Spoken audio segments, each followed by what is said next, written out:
Hello Libra, Sun, Moon, Rising, and Venus signs. Kamusta kayo? Sana po nasa mabuti kayong kalagayan. Welcome back po sa Star Tarot. Kung bago kayo rito, welcome din kayo. Thank you for your support. I truly appreciate it. God bless you all, Libra.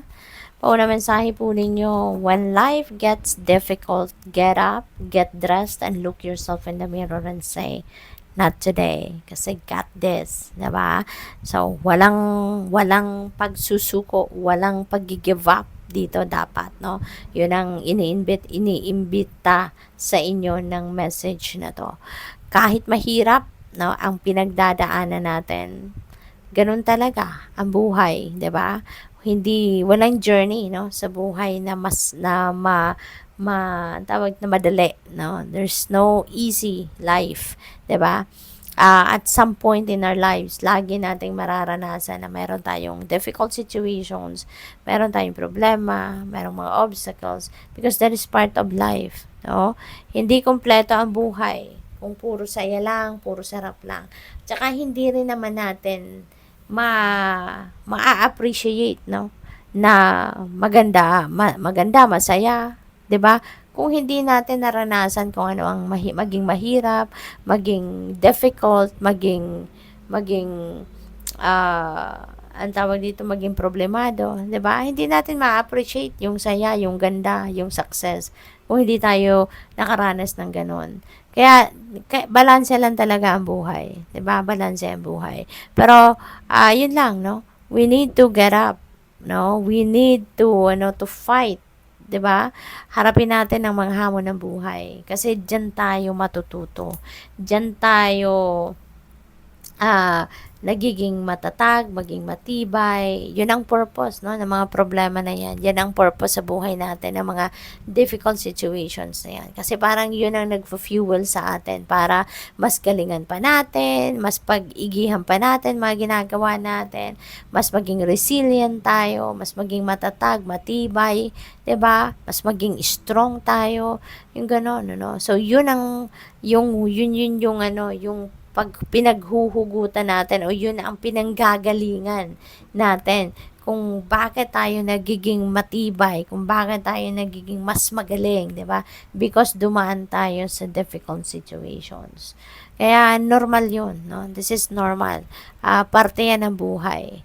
Ang importante kapag merong difficult situation, gamitin natin 'yon as inspiration, gamitin natin yon as a learning tool, 'di ba? Para mas maging magaling tayo sa kung ano man ang ating mga ginagawa. At saka ano tayo, yun ang magdadala sa atin doon sa best ano natin, sa best situation natin. You know, hinahanda tayo kaya may mga ganitong sitwasyon kasi hinahanda tayo ng universe para doon sa kung ano ang best para sa atin na sitwasyon. Dadalhin tayo sa kung ano yung best para sa atin. What else? Always have faith that the angels will guide you toward making the right choices. Ayan. So, magtiwala lang kayo. Yung guardian angels ninyo, lagi nandyan. No? Laging nakabantay sa'yo, laging kasama ninyo, laging nakatingin sa'yo. No? And ginagabayan tayo. No? Ginagabayan tayo nila. Pinoprotektahan tayo. Ginagwardyahan tayo. Kaya magtiwala lang kayo. No? Na lagi silang nandyan para tulungan tayo. Okay? Kapag meron tayong mga kaguluhan sa isipan, ano, let's call on them. Okay, Libra, call on them para magkaroon kayo ng kalinawan sa inyong isipan. We have 3 of Wands. Ayan. So, this is good fortune energy. Mababalot din kayo ngayon ng swerte in various areas of life. Kaya magandang magsimula ngayon ng mga bagong ventures or bagong business or kung ano man ang mga bagay na gusto ninyong ma-achieve. Kung handa na kayo, no, to take that first step, gawin nyo na yan sa ngayon habang ang swerte ay nasa inyong horizon. Ang iba sa inyo rin dito magta-travel, no? This is travel energy. So maybe you are ngayon, baka naghihintay na lang kayo ng flight niyo, baka naghihintay na lang kayo ng go signal para sa inyo. Baka naghihintay na lang kayo ng mga travel documents niyo. So pwedeng ganoon, ano?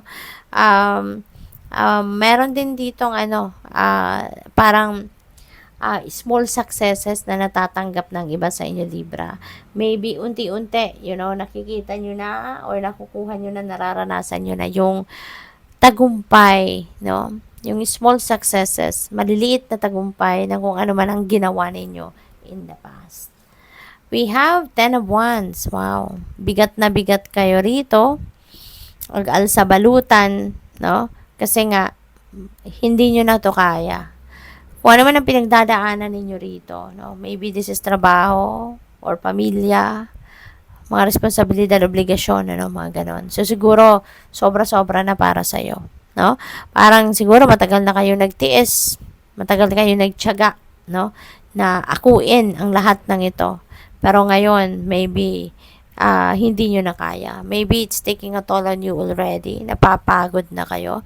Kaya siguro, nag-aalsa balutan na kayo, no?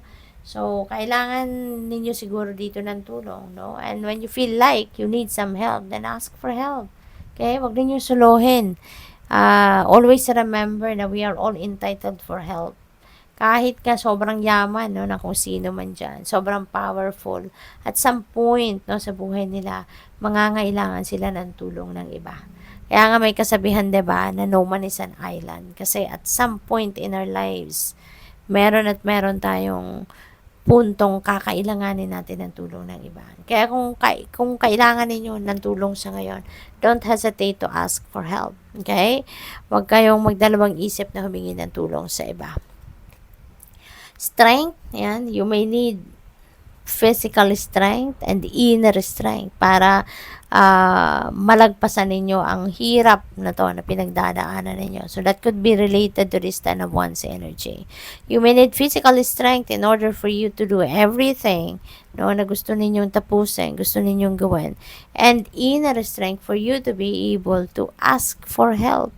Kasi baka nahihiya kayo, baka ayaw ninyong humingi ng tulong for whatever reason, diba? So, kailangan ninyo ng tibay ng loob para magawa ninyo yon. Okay? We have King of Pentacles. Napakaganda nito. This is very abundant and prosperous energy. So, pagdating sa pera, ang swerte ninyo. No? Swerte ninyo. Baka, eto na yung punto sa buhay ninyo na talagang, wow. Diba? Aakyat na kayo sa tugatog ng inyong tagumpay. Baka ngayon, na kayo, baka establish na kayo sa trabaho, maganda na yung posisyon niyo sa trabaho, baka isa na kayong manager, CEO na kayo siguro, diba? Or baka may kayo, very successful lang negosyo, yung ganon. So, yung source of income ninyo, parang siguro stable na kayo dyan. Yayamanin na kayo. Kasi si King of Pentacles, nangiti-ngiti, nakatingin na lang siya sa kanyang napakalaking kayamanan. Minamasdan niya lang yung yaman niya, yung ganon, no? Enjoying the company, no, ng alaga niya, yung pet niya. So, siguro, ang iba sa inyo, ganon, no? Ganon din. Baka ini-enjoy niyo na ngayon yung yaman ninyo. Ini-enjoy niyo na ngayon yung magandang posisyon ninyo sa trabaho, yung negosyo ninyo, sumisipa, diba? Swerte. So, siguro ganon ang ganap ng iba sa inyo sa ngayon. We have 4 of Swords, no? Pagod na kayo, nasa taas si 10 of Wands. Pagod na kayo, Libra. This could be for other group of Libra, no?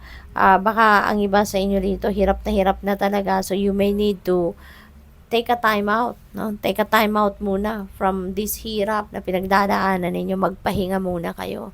Okay? Hindi lang ito katawan na kailangan ninyong ipagpahinga, kundi pati na rin ang inyong isipan. So, step back a little from that. Pahinga kayo, magmuni-muni kayo, magnilay-nilay, mag-meditate kayo para ma-relax ang buo ninyong katawan. Okay? What else? We have 4 of Pentacles. Ayan. So, pera din ito, no? Pera. This is a reminder for you to manage your money wisely. Kasi baka nahihirapan din kayo pagdating sa pera. Baka hindi kayo marunong mag-manage, no? Mag-budget. Kaya kung kailangan ninyo ng tulong, ask for help para mapangalagaan ninyo ang inyong kaperahan, Libra. Hindi masayang yung hirap ninyo, hindi masayang yung effort ninyo, yung time, energy ninyo sa paghahanap buhay, no? Hingi kayo ng tulong para matuto kayong mag-budget, 'di ba? Matuto kayong magkaroon ng financial discipline, yung gano'n. Nang sa gayon, maalagaan ninyo na yung pera, magamit ninyo sa tama, no? So, good luck sa'yo. Thank you for watching. Love and light. Namaste.